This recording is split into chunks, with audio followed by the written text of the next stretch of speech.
Welcome back to school. পুরো 26 দিনের লম্বা উইন্টার ভ্যাকেশন শেষ করে আমরা আজকে স্কুলে গেলাম। যদিও সাহিত্য স্কুল খুলে গিয়েছে 4 তারিখে, কিন্তু সাহিত্যর অসুস্থতার কারণে ওকে এই কয়েকদিন স্কুলে নেইনি। তো আমি জানি যে ক্লাসে ঢোকার পরে ওর মিসটা অনেক খুশি হবে ওকে দেখে, বিকজ ক্লাসের সবাই ওকে অনেক আদর করে, অনেক পছন্দ করে। তো যখনই আমরা ক্লাসে ঢুকলাম সাথে সাথে ওর মিস একদম বলে উঠলো, সাহিত্য তুমি এতদিন কোথায় ছিলে, আমরা তোমার জন্য ওয়েট করছিলাম।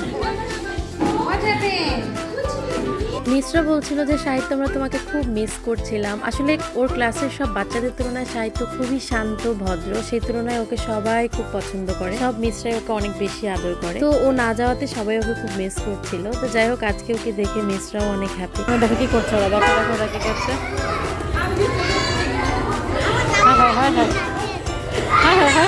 আর এই হলো ছুটির সময় ওদের স্কুলের এক বাচ্চার অবস্থা। ভাগ্যিস আমার ছেলেটা আমার মতো হয় নাই, কারণ ছোটবেলায় আমিও নাকি এরকমই দুষ্টু প্রকৃতির ছিলাম।